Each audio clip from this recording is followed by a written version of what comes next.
You got to look at Mike Hall as junior, 20 plus, not 21 yet. Wrote a couple stories about him. What were your takeaways from Hall? Yeah, I talked to his D-line coach at Ohio State, Larry Johnson. He's the associate head coach. I've wound up, it feels either there's local kids that played for Larry Johnson or the Browns drafted like Tommy Togiai. So I've talked to Johnson a bunch, and you know, people just rave about him. He might be the best defensive line coach in the country. That's what the Buckeyes call him on their website in his bio. And he raved about Mike Hall. Thinks he fits perfectly with the Jim Schwartz scheme. Right? That's what we keep hearing. It's something consistent. From the Browns, from Larry Johnson, from Mike Hall Jr. himself. That it's the attack, get up the field. He's not a two-gap guy. The Browns are going to play him at the three technique. He just needs to penetrate, and he has that ability. He's got that first step. He's got long arms, which the Browns believe, and Larry Johnson thinks is really an asset at that position. 6'3", long arms, powerful guy. Hall says, hey, I got strong legs too. I can squat a bunch of weight. So he thinks he's a full package when it comes to that. And then I think sometimes you worry about a kid coming home, right? It's such a good story. Oh, it's a local kid, Cleveland, Garfield Heights, and Streetsboro. But there can be issues there, and Larry Johnson thinks it's the perfect fit. So does Mike Hall, that it's great for him to come home. He's close with his mom, close with his brother.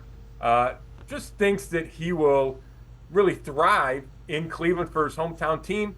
He talked about that they were super close, Mike Hall and Larry Johnson, and he was almost like a father figure. And he would talk to him, and then Larry Johnson said, hey, you should go see a sports psychologist. And Hall did that, and he said it really helped him. So I just think he's in a good spot for the Browns. I think it's a good spot for him.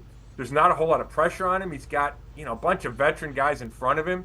So if he can just contribute a little bit, get in that rotation, kind of it's all gravy after that.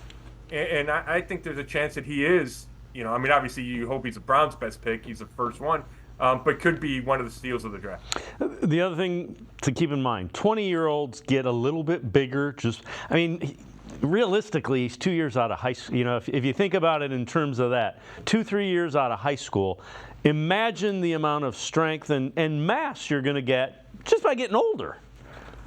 Yeah, I think it's more about, I think that's a good point. It's more about strength, right? The Browns are careful about, they don't want him to get too big. Like, they don't want him to turn into Siaki Ika, right? As soon as he loses half a step, right, that quickness, that penetration, that get off, when of the snap, then they want him to lose weight. So yes, if he got a little bit bigger and kept the same quickness, that'd be ideal. But their number one priority is, can he stay as quick as he is now and as disruptive as a penetrator as he was at Ohio State?